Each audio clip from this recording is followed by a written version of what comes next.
Inna indallahil Islam.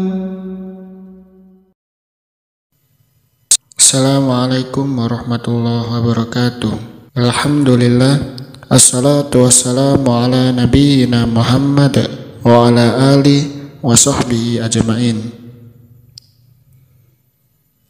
Saudaraku seiman yang dirahmati Allah, perlu kita ketahui, meski kita jauh di Indonesia, bahkan jauh di Amerika, selawat kita akan sampai kepada Nabi SAW, sehingga tidak perlu seseorang repot-repot bersafar hanya maksud ke kuburan Nabi, bukan ke Masjid Nabawi sebagai maksud utama.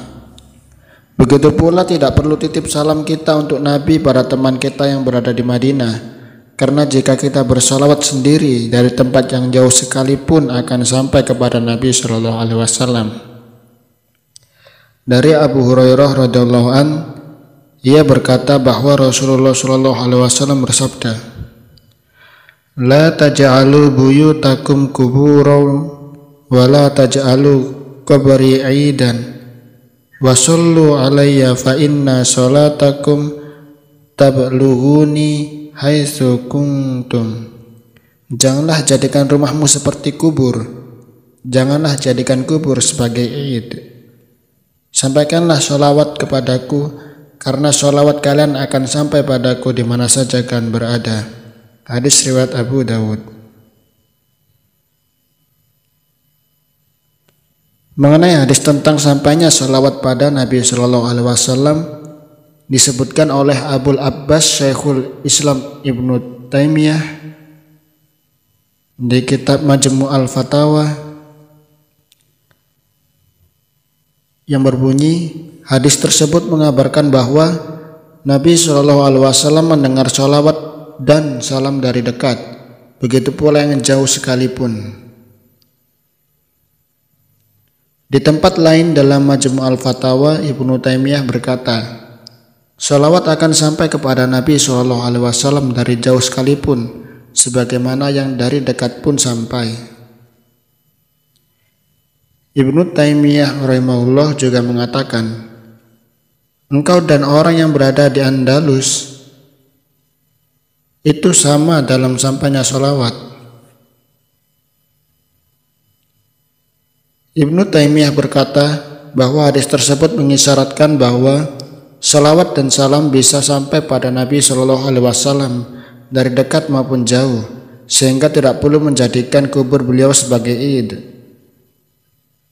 Demikian dinukil dari Fathul Majid. Tidak perlu dijadikan sebagai id, yang dimaksud adalah terlarang mengulang-ulang ziarah kubur ke sana. Syekh Muhammad At-Tamimi rahimahullah berkata, hadis tersebut menunjukkan terlarangnya memperbanyak ziarah ke kubur beliau.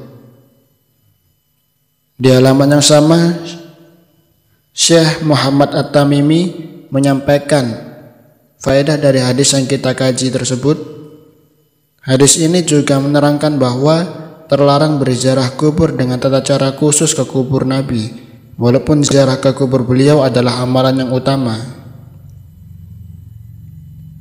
Juga yang dimaksudkan menjadikan kubur sebagai id, sebagaimana telah diterangkan sebelumnya, adalah tidak boleh kubur Nabi SAW dijadikan sebagai tempat ibadah pada waktu tertentu. Jika kubur Nabi saja tidak boleh demikian, maka kubur lainnya seperti kubur wali, habib, kiai atau gus juga sama.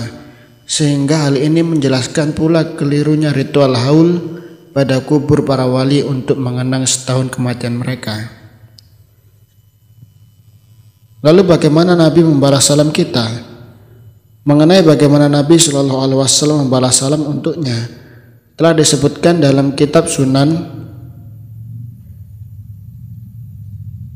tidaklah seseorang menyampaikan salam untukku, melainkan Allah akan mengembalikan ruhku hingga aku membalaskan salam tersebut untuknya. Hadis riwayat Abu Dawud.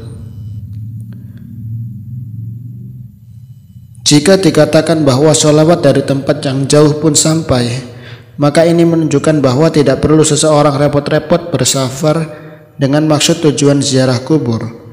bukan Masjid Nabawi yang jadi tujuan utamanya.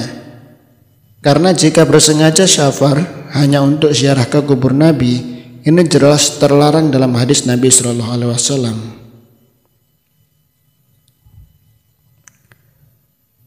Tidaklah pelana itu diikat, yaitu tidak boleh bersengaja melakukan perjalanan dalam rangka ibadah ke suatu tempat, kecuali ketiga masjid, yaitu Masjidil Haram, Masjid Nabawi, dan Masjidil Aqsa. Hadis riwayat Bukhari dan Muslim. Jadi syafar yang boleh dengan dimaksud ibadah adalah jika Masjid Nabawi yang jadi tujuan, bukan ke kubur Nabi secara khusus. Jika setelah sholat di masjid lalu ke kubur Nabi, maka tidaklah masalah asal tidak keseringan sebagaimana keterangan di atas. Allahu a'lamu bishawab.